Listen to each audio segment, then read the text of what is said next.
Game developer Slightly Mad Studios recently announced a number of new and exciting projects. But is it too much too soon, and why is the sim racing community a little cynical about these upcoming ventures?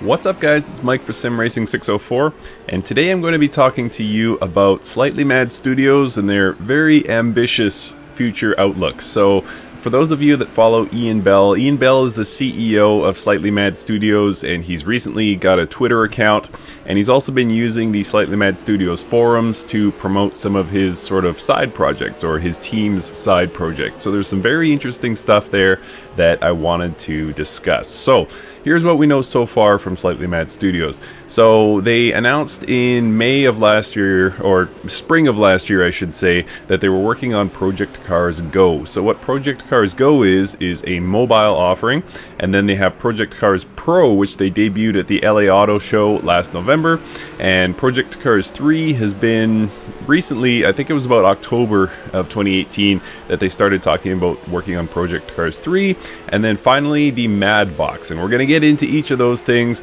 as well as sort of my opinion on where they're at with Project Cars 2. So first off, Project Cars Go. So this is their mobile offering. As I said, it was announced somewhere around May of 2018, and what Project Cars Go actually could be is pretty huge. Most of us sort of as sim racers, we sort of disregard mobile gaming, but mobile gaming actually accounts for about half of the global market share for gaming.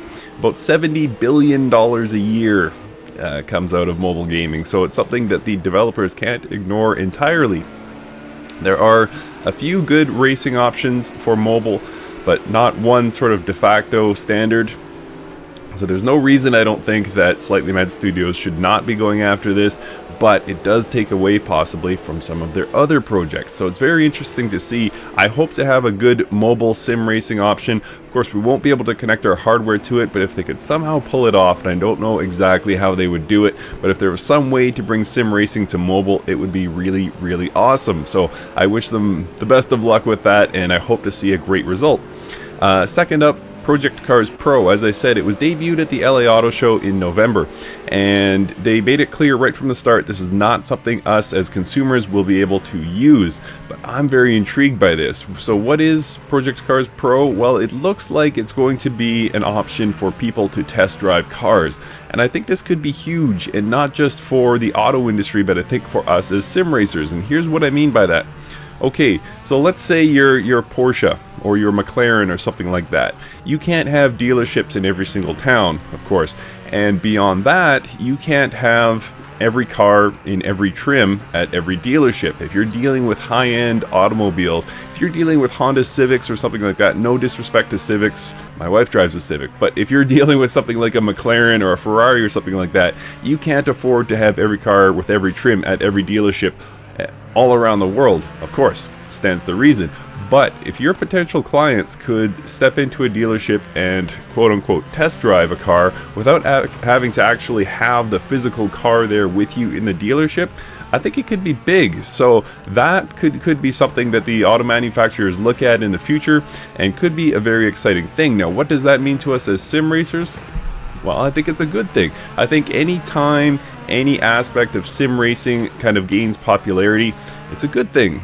Why? Because popularity brings ads, and with ads comes revenue, of course, and with revenue comes development. The more money that pours into the industry, the more things are going to come along. We will get future content, better content, and who doesn't want more content, right? Think of what the next generation of racing sims is going to be like, and some part of that could be from its popularity, and things like Project Cars Pro could help bring that popularity. If sim racing just becomes, or sim driving in this case, just becomes this sort of de facto way that manufacturers let people test drive their cars, it's going to do nothing but help spread the word about sim racing and sim driving. So I'm, for one, pumped about it. Next up, Project Cars 3. So the announcement came a few weeks ago. Today is January 5th, 2019, and a few weeks ago we started hearing about Project Cars 3. It was just sort of cryptic messages that Ian Bell was leaving in the forums for Slightly Mad Studios. And we've now got a bit more information about it, still very vague. He's saying don't hold your breath for a release date, anything like that, and we'll get back to that in a second, but he's saying don't hold your breath for it. And he's also announced that it will be more focused. It sounds like, and he doesn't want to, badmouth his own product, of course, but it sounds like it was a bit much for them to take on replicating all of these cars through all of these eras, and the weather and the different tracks and things like that. So it's been hinted that Project Cars 3 will be a lot more focused, which I think is cool. So it's the same thing Kunos is doing with Assetto Corsa Competizione, of course.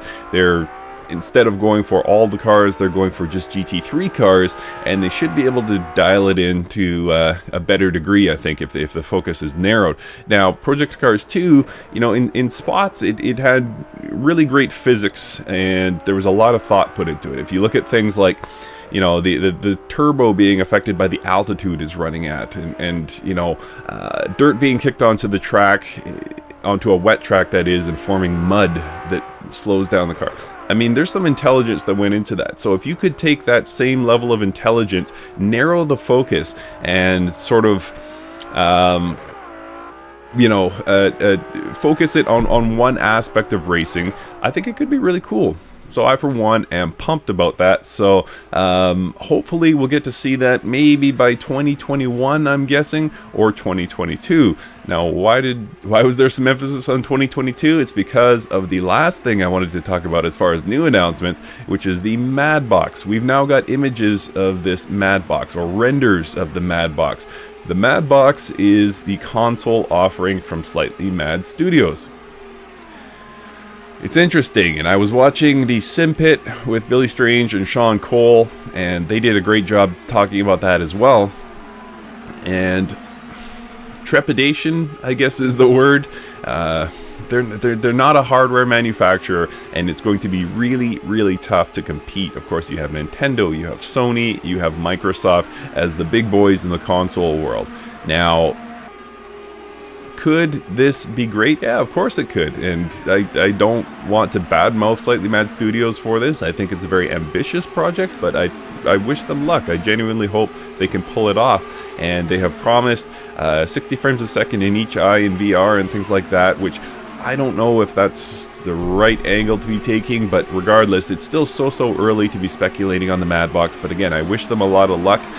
But here's the thing about all those projects that I just named. So the mobile offering, Project Cars 3, Project Cars Pro, and the MadBox is that it's going to unfortunately take away from development of one of those. So if you say, okay, I'm most pumped about the Project Cars Pro, if you say I'm most pumped about Project Cars 3, well, guess what? The other projects will not allow them to focus enough on getting the best product out. So I would like to see them sort of dial it in. They've said Project Cars 3 is going to be more focused, and they were sort of, spread too thin by trying to cover all the cars. Well, imagine if they're spread too thin across different projects as well. So that's, and I know projects is a bad word, I apologize, but different offerings. If they're spread too thin across all the different offerings, it's going to be tough on them. So I don't actually know how this is going to work out, but again, I wish them the best of luck. But what I don't want to see, or what I would have liked to have seen anyway, I'm a fan of Project Cars 2. If you followed my channel for any time, you know what a fan I am of that racing sim. So, even filming this B-roll footage that you're seeing here, I was like, man, this game really is awesome. And I enjoy it. I really like Project Cars 2. But there's a lot of bugs. Let's be honest. It's not a perfect sim, and no sim is perfect. I mean, I look at something like an R Factor 2, which I think is exceptional in just about every regard, but it's got a clunky UI and a few other bugs as well. So no sim is perfect. Assetto Corsa is not perfect. I spent hundreds and hundreds of hours in Assetto Corsa, but I wouldn't categorize it as perfect, and neither is Project Cars 2. But here's the difference. Okay, Project Cars 2 was developed, and actually Project Cars 1 was developed as well, under the name Cars. You'll notice that I always capitalize Cars when I write Project Cars 1 or 2. And the reason being is CARS is actually an acronym, Community Assisted Racing Simulator. So when they were developing Project Cars 1, they used WMD, which is mass development. They wanted to bring the fans in and help sponsor it and help develop it. And to a degree, they did do that, but they didn't see it entirely through, in my opinion, with Project Cars 2. So what you have is bugs. I've talked before about the clutch bug. Some people take up the torch for them and say, yeah, you can shift without, you can shift based on RPMs. There's dog box transmissions. Fine, but it just seems like that clutch doesn't even need to be there. There's a number of other bugs. You could talk about track limits and the punishments that are associated with those track limits, and flagging system. There's a few bugs. You don't have to look hard. Let's be honest. Within forums, within Reddit, whatever, to find people complaining about small things in Project Cars 2, which in my opinion could be fixed, especially for a developer that is claiming to be sort of for the community or sponsored by the community and things like that. So I would like to see them finish Project Cars 2 before they move on, but it doesn't seem like that's the case. We knew that the Ferrari DLC was the last DLC, but they only announced it as the last DLC. They didn't say they were walking away from PC2. I would like to see them revisit PC2 and finish some of those bugs. Do I think it'll happen? No, I don't. I think they're done. I think they're moving on to those 4 projects, among others. Maybe they haven't announced any others. But yeah, so there's some marketing. They're saying Project Cars 3 is going to blow our minds and change the way we look at racing sims and things like that. I'm paraphrasing, but you get the point. It's marketing stuff. But I can't help but have a bit of apprehension looking towards Project Cars 3, just based on the fact that PC2 did not entirely get finished, in my opinion, and they're so close. I think with a good patch, Project Cars 2 could repair some of those things and bring it really up into the forefront of racing sims, but I could be wrong about that. Who knows? But anyway, guys, so that's basically a summary of what's gone on with Slightly Mad Studios over the past few weeks. Ian Bell is on Twitter. There are some people that, absolutely need a Twitter account. There are some people that should not have a Twitter account, and there are some people who should have a filter on their Twitter account, and I don't know where exactly Ian Bell fits into that, but it's entertaining nonetheless. He's a very entertaining guy. He's kind of like the Kanye West of sim racing, in my opinion. He's very opinionated, very outspoken, very ambitious, so his Twitter account is a real trip, so make sure you go follow him.